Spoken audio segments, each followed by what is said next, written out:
let's have a look at a phishing attempt for a second and see how this security stack actually protects the user and organization from a phishing attempt.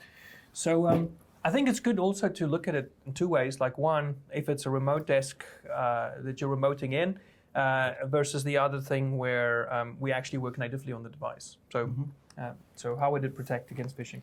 So you would be protected against phishing in both scenarios, because not only are you protected on this native environment inside of Safari on the iPad, but also on the remote desktop. So let's start with what happens if you're on mobile Safari.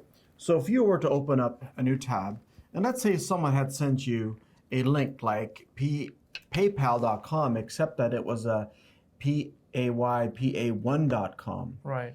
And the average person might not necessarily see it as perfectly obvious. Yeah. Or let's say that there is a Unicode character that looks exactly like an L and not even like the one. Or PayPal 2 Ls. I did that, right? Right. Right. We can have a typo, we can click on a link, and what you want is, if it is not something that's already on a whitelist, you're going to end up with this. This is the real reason why the protection is so powerful by living in the bright web.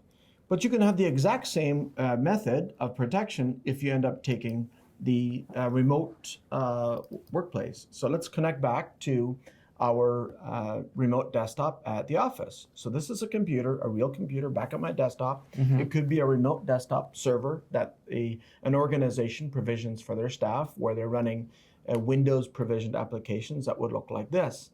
And so here you would have the exact same method of protection.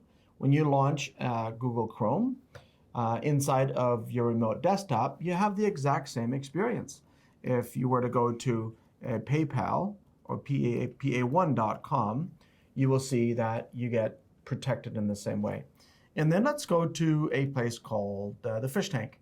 So here we have Fish Tank, a public submission site of suspicious looking links, right? That anybody can submit to. So anytime you go back to the site, you'll always find brand new content. So let's look at this one right here. Okay, this is a Bitly one, because Bitly is a very common shortcut. And we already have this on our whitelist, as most people do. So let's just paste this in a brand new tab. What do you mean? Like, so we have Bitly on the... Well, we don't know what's behind it. We don't know what's on the other side. Okay. So the beautiful thing about living in the bright web is that we don't care what's on the other side. So we're going to hit enter. Bitly will resolve. But look, after Bitly, it went to T-tip. Okay. Right. Okay, yeah, sure. I think this is an attempt at catching you thinking that it might be a tech tip kind of website. Okay, right. Anyway, we were protected from phishing. Why? Because this particular domain is not part of our bright web. So in the past, you would tell people, don't click on this, don't click on this, don't click on that. You know, it's all of this training, and with the hope that no one's going to ever make a mistake. And I mean, yeah, sure, that helps. Yeah. But it's never going to be 100% waterproof, and that's actually where the problem lies. When you are relying on human beings to never make mistakes, that is not a wise way of building a system. That's right. You know, so in this way, the technology is actually protecting us. Right. Right.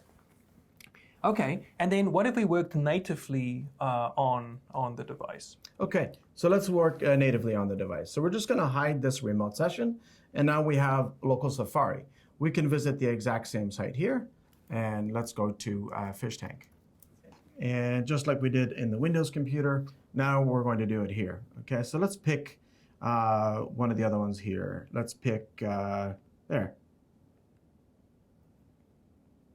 Ma47 GoDaddy sites. Okay, let's try that one.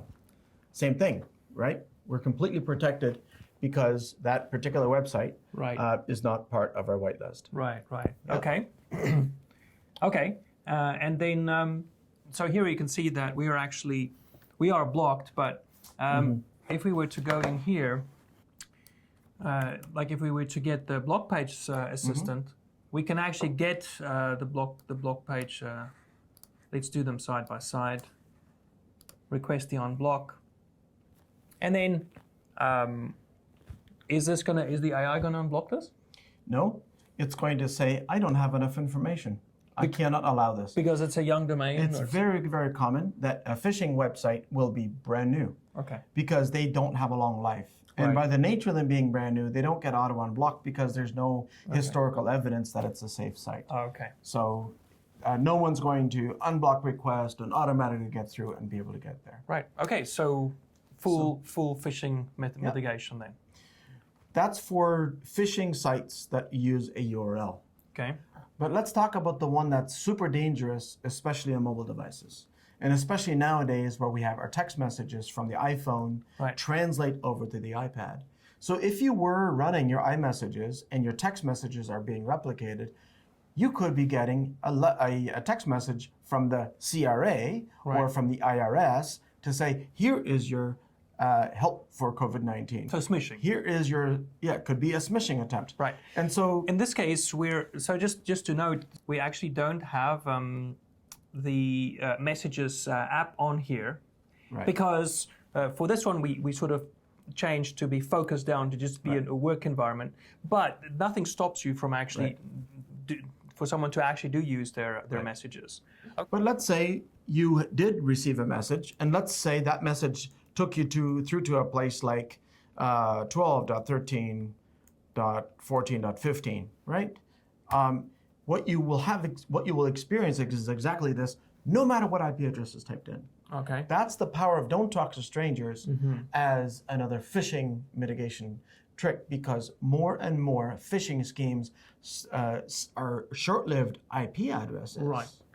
And in a traditional world, an IP address it will very often just walk right around the traditional DNS-based filtering. But don't talk to strangers also protects phishing by IP. Oh, okay. Okay. Good.